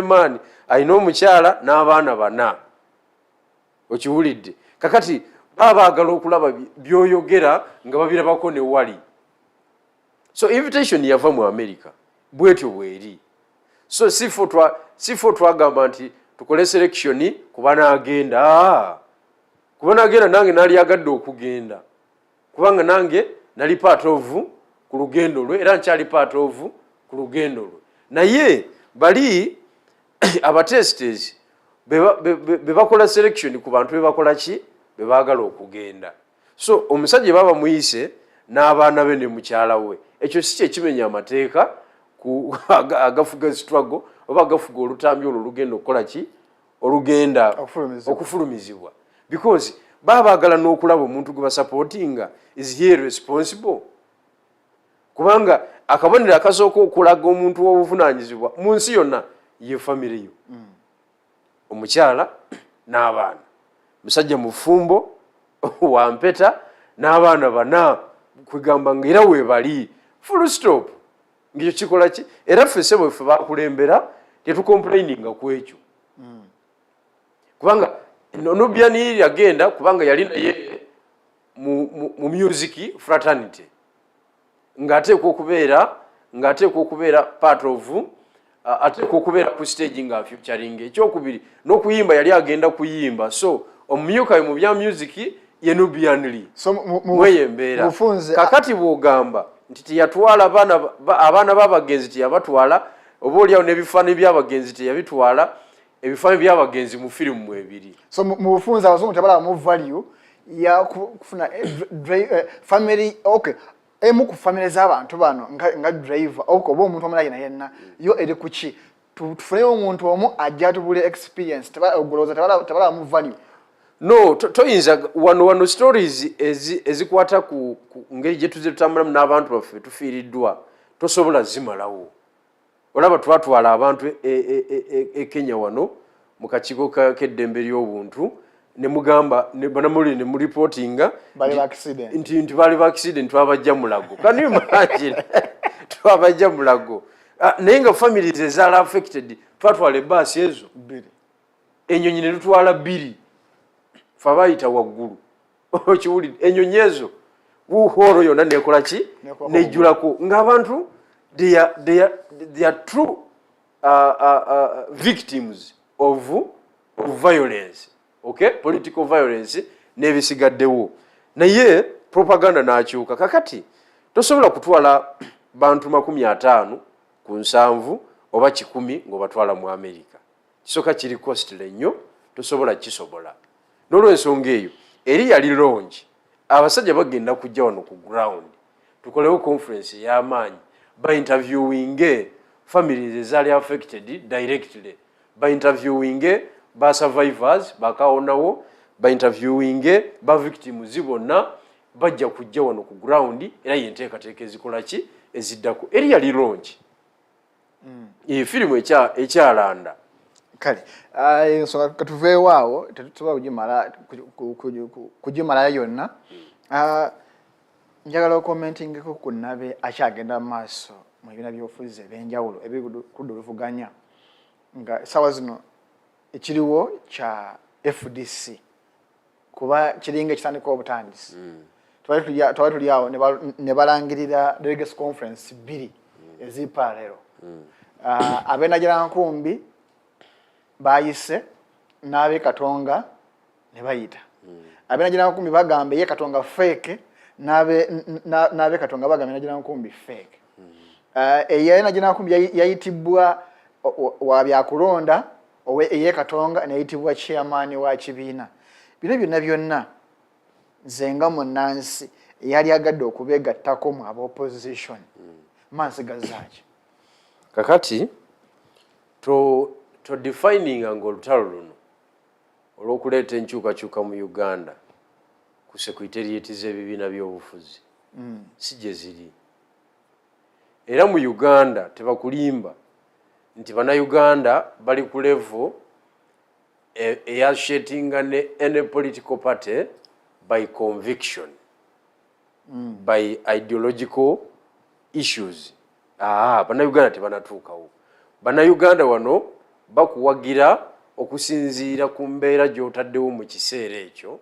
n'olaga nti gwe vision bearer abatambuza mu ekyo ekiseera era batambula naawe kakati kiri kyogamba nti ebigenda mu maaso bikuleseewa gwe wali agadde okwegatta ku ludda oluvuganya ekyo kibuuzo kiba kifu kubanga gwoba defininze oludda oluvuganya by political parties which is wrong olwaleero ow'ekitiibwa Kyagulanyi Robert Ssentamu notisi bwe zimuggwako nga takyalina kya offering abantu bennyini bajja mwevumira bamukube add'ebbali ba-identifying omuki omulala goza Dr. Besigye bannayuganda yabakola ki gobeera naye wano every Saturday ojja omubuuze nti olina kyolowooza nti bannayuganda olina kyewabakola ekiseera kituuka butuusi ne bakwesonyiwa ne ba-identifying omuki omulala naye nga tulina kyobakoze dokita y'omu ku bantu abatagenda kuva mu isitore w'okulwanira obwenkanya n'okulwanyisa obwanakyemalira mu Uganda tosobola kumenya likodi ye okiwulidde emirundi gyasibiddwa actually emirundi gyasibiddwa miyitirivu nnyo gisinga emyaka gye gisinga buli kintu kyalina kwegamba oba nze amuddirira I don't know kubanga nze bakansi emirundi 43 kyayika nze amuddirira naye ng'ali mu 10 okitegedde ayina heap y'empapula za bail ne police bond file number bweti okiwulidde nange bwentyo naye point eriki nti FDC eteekwa okumanya nti yazza omusango eri bannayuganda omusango gwe yazza kwe kugaana okukola alliance mu 2020 alliance eyo ngetwala mu 2021 omusango ogwo FDP yaguza n'esaanawo yaguza mu 2006 okitegedde Dr. Sebaana we yesimbawo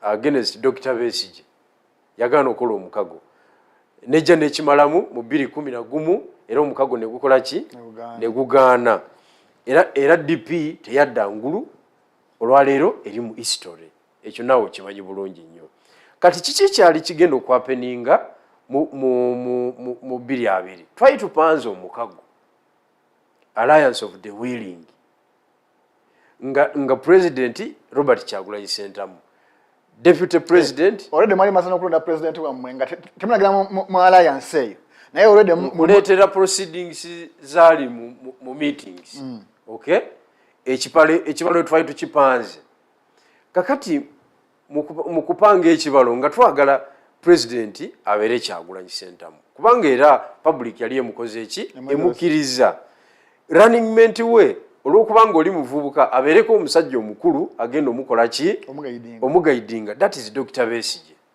regardless nga talina na leadership mu FDC naye ng'era ajja ne FDC running mate ate abeere in charge of Western Uganda nga deputized by General Mugisha Muntu okumaninga Western Uganda in terms of political mobilization in terms of campaigning and in terms of manning elections nga bali stationed mu Western Uganda.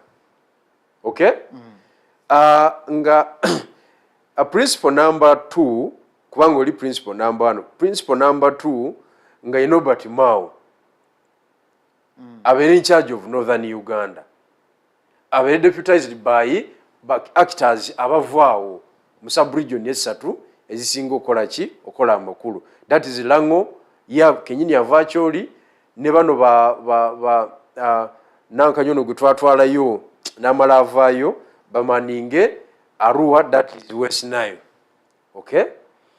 Then the principle number 3 abere owekitiibwa Patrick Amuriati nga ali in charge of Far East. Far East, that is Teso, nga tutaddeko ne Karamoja, Erigon, Buked, okay? Ezo sub-region izo zonna Nesebei sub-region bamaninga awo ne Nandala Mafabi. In terms of political mobilization, campaigning and manning elections. Principle number 4 yali agenda kubeera owekitiibwa Lukwago in charge of Buganda. Lukwago ng'agenda kolera wamu ne Baani ne Bampuuga ne ba actors ba wano mu Central Region bamaninge Buganda in terms of mass mobilization and manning elections. That was the political calculation. But tumala okisiba bwe tutyo amawulire gaggwa mu matu ga Mayi Museveni nti wategedde nti ye abasajja bandiyegatta ku luno bakole front emu kati ye natandika okunyiga amapeesa ge nayawulayawulamu natandika obayita mu meetings ez'enjawulo era esente nayawukana nazo n'agamba gwe Nandala Mafaabi powa mwagala kusiruwala oli omuyaye yakava mu geta abakulembere ku myaka gye mumaze mu kisaawe gwe Robert Mao oli omuyaye yakava mu geta abakule muli basiru kweyo level n'akwata ebibokisi by'esente n'abawa bagende beesimbewo against him ng'akimanyi bulungi nnyo tebannakibayinza kukola naye batataaganya ekibalo ekibadde kibaddewo ebatataaganya ne n'oli gwe badde bagenda okwesimbako. And that is it. Era tugenza okumaliriza ng'ekiri mu kisaawe kiki kwerangira sente mwazijjawa. It is evidenced by senior members of FDC. Naye amaloza gamba nti era mwe benyini aba NUP namwe mwakola kinene nnyo forces zino obuteegatta nga muvuma Besigye mwamuvuma okumugoloza biwane bebamu biki mwamuvuma okumugoloza naye nga teri avaayo kati balijjewa amaanyi ageegatta. Kati ni muganda wange oyinza okuddira omuntu eyacharinganga zi meeting because Dr. Besigye was the top senior leader kweyo level. Oyinza okuddira omuntu eyacharinganga zi meeting ogambe nti ate twamulemesa. Njagala oyawule abakulembeze roro y'abakulembeze oyawule ne ba supporters wansi okiwulidde feeling za njawulo nze bigambo byenjogera byanjawulo n'omuwagizi byakola ki byayogera nze njogera nteekamu diplomacy njogera putting into consideration impact yebigambo byange gye bigenda okukola eri abakulembeze because I am a leader.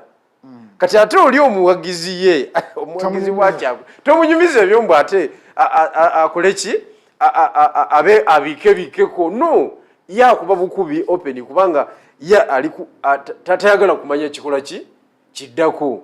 Dr. Besigye tamumanyi, Power tamumanyi, Nandala tamumanyi, Robert Mao tamumanyi, kakati ye afirwa ki naye nze abo bonna bemenye bamanyi.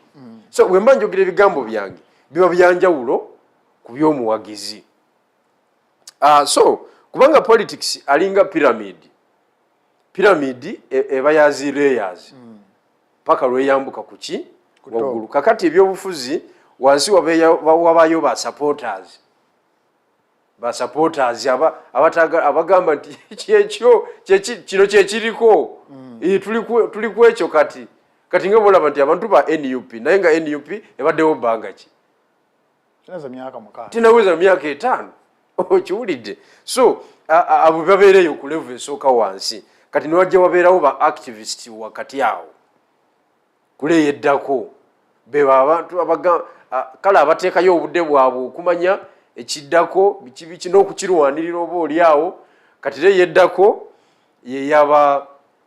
yeyaba abakulembeze abasookerwako abasobola okujja ne banyonyola ensonga ku level zaabwe abasobola okunyonyola ku sejja bodaboda abasobola okunyonyola ku levels ez'enjawulo kati re esembayo y'aba leaders abaplaninga ekinagobererwa wansi so ku top level enkolagana yaliwo era tewaliwo ya disrespectinga Dr. Besigye but nakyemalira yagamugwa mu kutu nti tupanze olukwe mu butuufu olumutwala just imagine if that plan was implemented nga Nobert Mao ali stationinze mu Northern Uganda on a serious note nga Dr. Besigye stationinze mu Western Uganda on a serious note kubanga okimanyi nti abakiga bonna n'abanyankola abamu abaali bawagira opposition baddayo mu NRM nga balaba omuntu waabwe akoze eki withdrawing si yali ku front but singa yali aweereddwa obuvunaanyizibwa nga mu kibalo mwali mwetuli n'agenda n'abanyonyola ab'entungamu ab'embalala ab'ekyema ab'erukunjiri awo wonna wonna eyo kolido ne banyonyolwa nga muntu bw'ava ku kazindaalo Besigye bw'akakola ki bw'akakwata my friend results zaali badde za njawulo so FDC ekibuuzo ky'obuuziza erina omusango gwe yazza gwe bayita treason case ey'okulya mu nsi olukwe gweyina okuwoza era omusango ogwo gugenda gireka ng'eri mu kinnya level kweri olwaleero yakuyita delegates conference 2 that is the price gye bali mu kupeyinga as a result of the betrayal gye bakola mu 2020 and I'm telling you I am not jubilating sisobola kusanyuka nga political institution yesaanawo because eina role mu political party eina role mu kuzimba democracy but kibere just kyakuyiga eri ba actors abalala fa abaliwo n'abalijja mu maaso the moment you betray the noble cause you have to pay kubanga mwai Museveni toyinza kunumba na sente ze nakuleka n'ogenda bugenzi bwotyo so FDC weri tesobola kuddamu kukwatagana ekyo tekikyasoboka nze nga bwe manye ebyobufuzi bwe kiba kisobose ejja kubeera miracle nenga bwe manyi dynamics z'ebyobufuzi ne accusations eziriwo zebeekolako tebasobola kuddamu kola eriyo abagamba nti oba oli awo muzzemu bupya okukola enteeseganya NUP n'ekiwayi ky'abaana FDC ab'Ekatonga nti oba oli awo mwandikola alliance oba omugendo nga si political party naye nga omugendo okusobola okulaba nti this time around muwangula oba mumenya enkizi yegwe mutana kyemalira oza kumundi guno kinaasoboka kisobokera ddala naye tewaliwo kigenda mu maaso olwaleero kibadde tekikolwanga ebintu byonna ebibaddewo bibadde nga bikola ki bibeerawo emabega Dr. Besigye wabeeredde mu command ekibiina kya DP era yakyawulamu ne wabaawo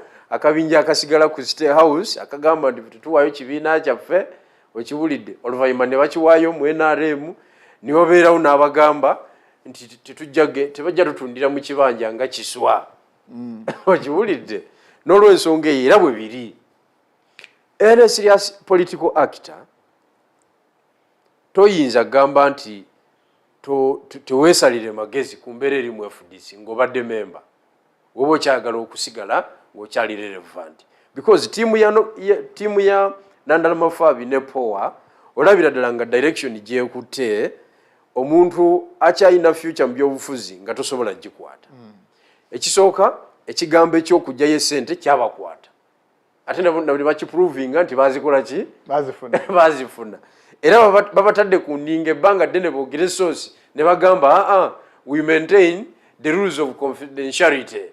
We shall not reveal the source. Okay? Ekigambo ne bakikakasiza ddala nti bakwata sente z'omusajja ne bazitwala. Kati tiimu eno ey'Ekatonga yo ezanya credibility card.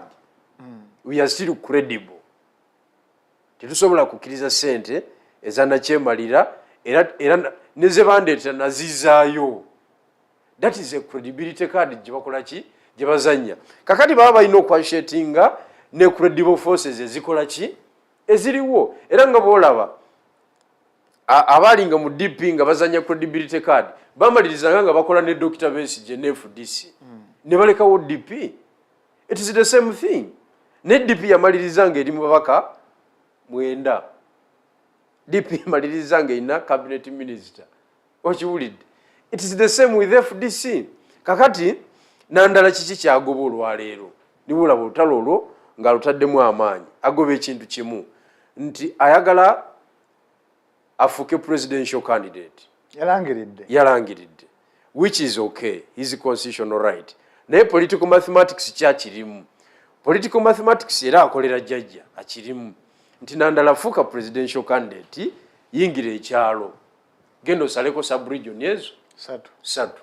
That is Erigon, Mwava, Teso, Wapowa, and Sebei. Of course, Sebei ya district nya teina nnyo makulu naye ngera esigala ebalibwa nti sub-region. Oba oli awo ojjeko ne mu Bukedi. Okay? Nawo obeeko byokola ki? Byojjawo. Kati ezo sub-region nnya abatazijje ku Museveni. Abazijje ku opposition. Nga nazo afunyemu ababaka be kubanga agenda kubeera ne sente mpitirivu. Ababaka abaleete bozigata babaka nga 2+. Kubanga FDC sikero yayo terinnya. Erina kukabuzi. Bayina 31 MP as of today, bayinza okulamyawo 25. Okay? Naye ka sub-region ezo sub-region enya zemenye zisobola constituting ababaka nga 25. Okiwulidde? Kakati asaleko obululu obwo. Kati Kyagulanyi Robert Sentamu okusinza ku political mathematics ya Mwami Museveni agamba tamukiriza kenda mu West. Yamugulako abakulembeze bo mu North bonna. Tamukiriza kumerayo. Okiwulidde? Kakati ali Central region. Kati mulekere Central ne Busoga sub-region. Ezo region ebbiri tezimumala kola ki kugenda ntebe mu ntebe. That is the political mathematics aliwo owa 2026. Lutalo luno lulwanibwa olwaleero. Naye oba tolina galubindi zikubawala n'ebitangazo ebikubewala toyinza bikola ki kubirengera na kubiraba olwaleero. Naye kakati for okuba tuteekako lenses ez'amaanyi ezitengera ewala tuba tulaba Mwami Museveni kyabala ate nga kibalira mu bannaffe. So mweye embeera FDC omuntu yenna omugezi kati ng'obadde wa FDC olina kukkiriza either no negotiatinga noyingira national unity platform ne tutambuza. Oba oyagala okutambula in a formal way. Oba nozimba another private capacity iyo. Okay? Era ekuyamba okunegotiatinga ne forces ki endala mu maaso eyo bw'oba onaasigala ng'okyali mu kibalo. But FDC as FDC eyo Museveni yagiwangula tesobola kusigala ng'eyimiridde. Nga bwensiibula njagala okusooka okusaasira bannayuganda neera nti waliwo ensonga gye nsoogeddeko ey'ennyumba eyalagibwa eteeso nti olutalo lukyali lw'amaanyi olw'okulwanyisa obuli bw'enguzi mu Uganda era terusobola kuggwaawo. Bw'otunuulira omusaala sipiika gwafuna n'ebigenderako n'ennyumba gy'alina gy'aniveirinze worth eri $10 million worth $10 million, that is 37 billion Uganda shillings. That is an abnormal money. Okay? It's an abnormal. Atenga si eyo gyokka gy'alina asula mu nyumba ya $3 million Nakasero. That is 11 billion. Yaguze wano acres ene Busaabala wansi eyo yiika 5 buli yiika ya $7,000 eza $. That is almost $3.5 million naye ali mu kuzimbayo bw'obigatagata n'obiteeka ku minzaani olabira ddala nga esente ezaaliko z'amalwaliro bulijjo tulwanagana amakubo mabi. Kampala ajjudde binnya, bulijjo tulwanagana n'amalwaliro, bulijjo tulwanagana projects government nga bwe ziplanning nga si bwe ziteeka mu nkola. Sente abakulu bazikola ki? Be bazitwala. So bannayuganda nsaba mutegeere kati biki bye tulwanirira mu mukolo gwali eteeso. Mutegeere butegeezi biki bye tulwanirira era muteekemu amaanyi gonna tusobole okubifuna. Musibe bulungi bassebo ne banyabo mwebala okuwaya naffe. Kale tweyanza nnyo tweyanzenge mukulu General Moses Bigirwa okubanga neera otuwisizaawo akadde akabuli mande tekitwala nga kyakusaaga era tukwebaza olw'ebirowoozo eby'enjawulo by'otuwadde n'amagezi n'obuwabuzi bw'otuwadde naddala ffe abantu ba bulijjo. Nze mukose Arnold Anthony mbategeeza ku ssaawa 8 tulina show ey'enjawulo Munnayuganda omu ku Bannayuganda ab'amaanyi bannabyabufuzi munnamawulire ate nga Lukikyala omukulu Nsereko Lawrence ajja kuba nga ayogerako naffe ng'ayogera ku mbeera ebyobufuzi eri wano n'eyo gye bali era nga nekira tubategeeza nti program interface egenda kukyusa obudde eve ku ssaawa 4 olw'omukaaga edde ku ssaawa 6 olw'okutaano kutandika n'omwezi ogw'omwenda. So zino enteekateeka n'enkyukakyuka tuzibategeeza. Badde bala balungi nnyo okuva gye batandikidde ku ssaawa 2 mpaka wano ku ssaawa 4 eddakiika emu eyakayitako. Nze mukose Arnold Anthony ku lwa Omumbejja Bikobere Farida ne Edgar Matthew Karuhanga. Mpaka olunaku olw'enkya leero interface leero hotline yakomawo Rogers Tuyahabwe ajja kuba n'abagenyi be abalala ng'era boogera ku nsonga ez'enjawulo ezikwatako naddala ffe nga bannansi. Era bulungi mweraba.